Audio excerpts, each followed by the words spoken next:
Hello tout le monde, j'espère que vous allez bien. Alors, est-ce que manifester ça marche vraiment ou est-ce qu'on se fait tous des films avec l'univers?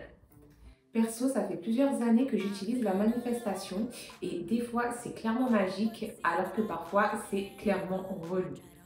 Du coup, cette semaine, j'ai décidé de vous parler de 5 méthodes bien connues, les affirmations, la visualisation, le scripting, la méthode 3-6-9 et bien sûr la manifestation en musique qui est ma préférée.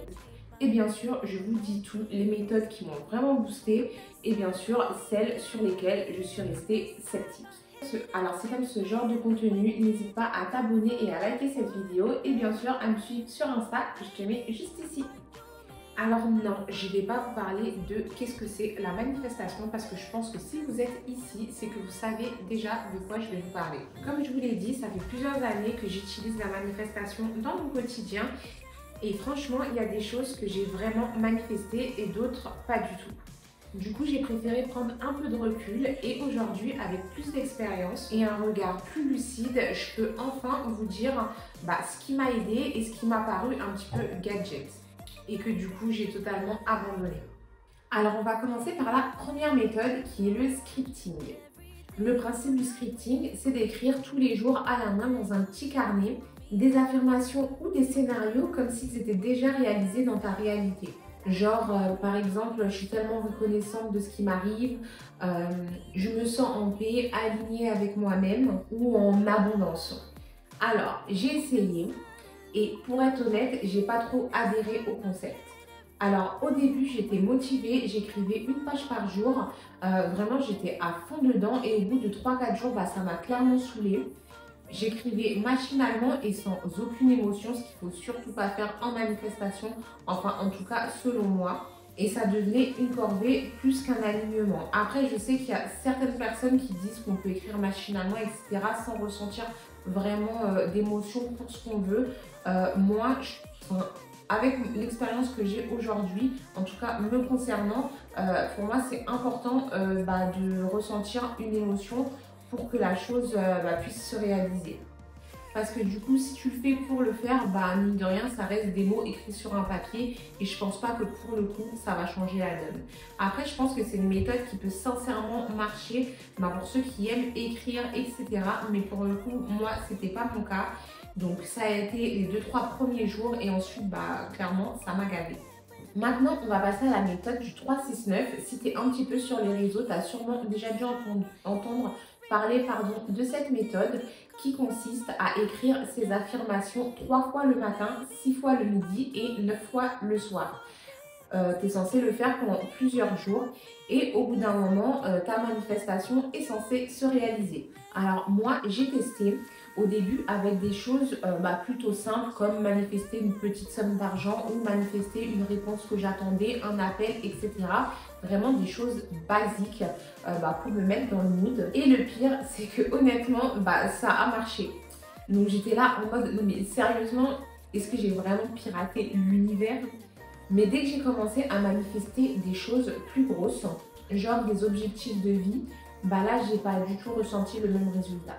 Du coup, mon avis, c'est que pour manifester des petites choses, cette méthode, elle est plutôt sympathique et plutôt efficace. Par contre, pour les choses un peu plus profondes, j'ai trouvé ça quand même assez léger. Alors maintenant, on va passer à la troisième méthode que j'ai testée et c'est les messages subliminaux. Alors là, on va rentrer dans un univers un peu plus mystérieux parce que ce sont des phrases positives qui sont glissées sous la musique et ce sont souvent des fréquences spécifiques qu'on n'entend pas souvent consciemment mais qui sont censées agir dans notre subconscient.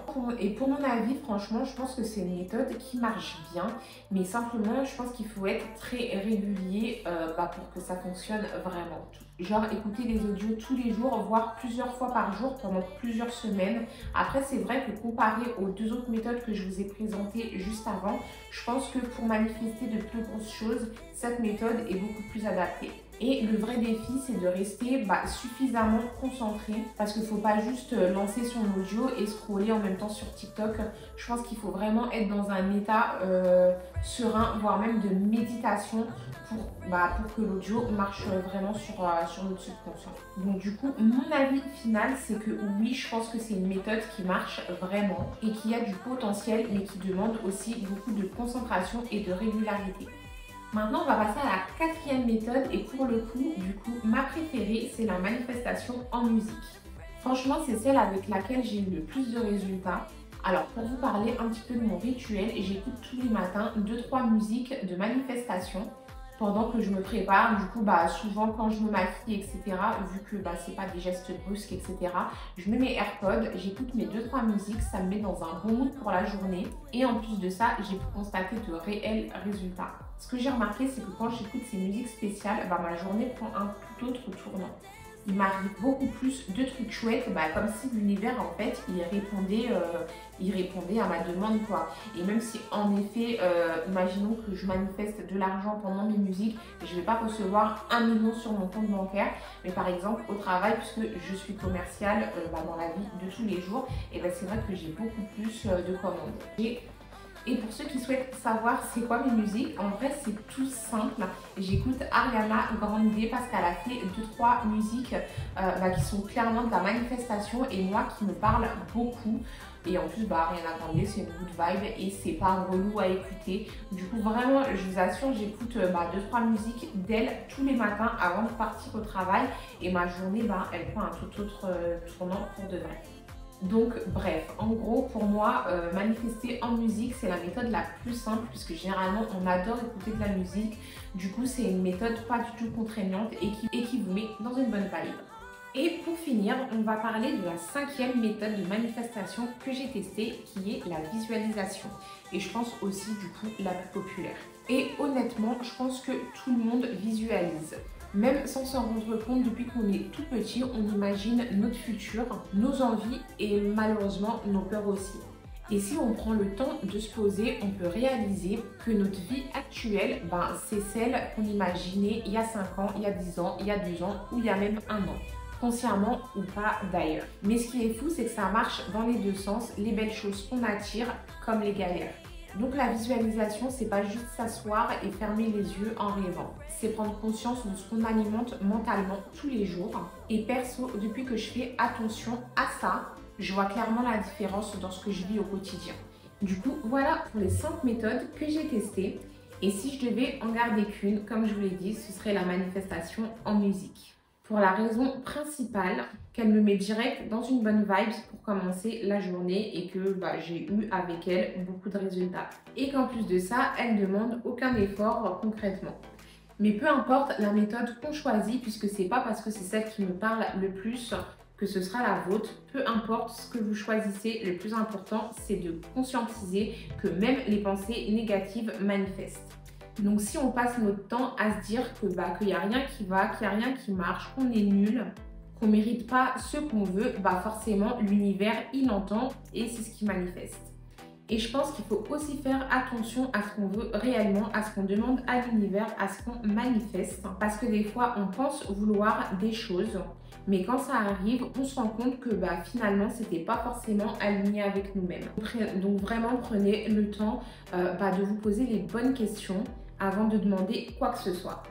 Et enfin, petit rappel qui pique mais qui est vrai.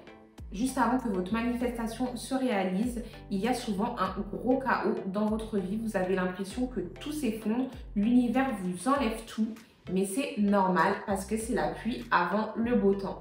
Parce que l'univers ne peut pas vous élever émotionnellement, spirituellement dans votre vie de tous les jours si vous restez au même stade. Du coup, il y a forcément un chaos avant que votre manifestation arrive. Bien sûr, là, je parle de grosses manifestations.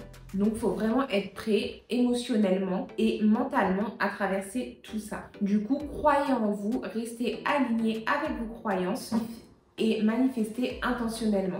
C'est le plus gros conseil que je peux vous donner du coup pour cette fin de vidéo. Et n'hésitez pas à me dire en commentaire laquelle de ces méthodes vous parle le plus ou celle que vous avez déjà testée aussi. Et si tu as kiffé cette vidéo, n'hésite pas encore une fois à t'abonner et à liker puisque ça m'encourage à continuer et à faire grandir cette chaîne. Du coup, je te dis à plus tard.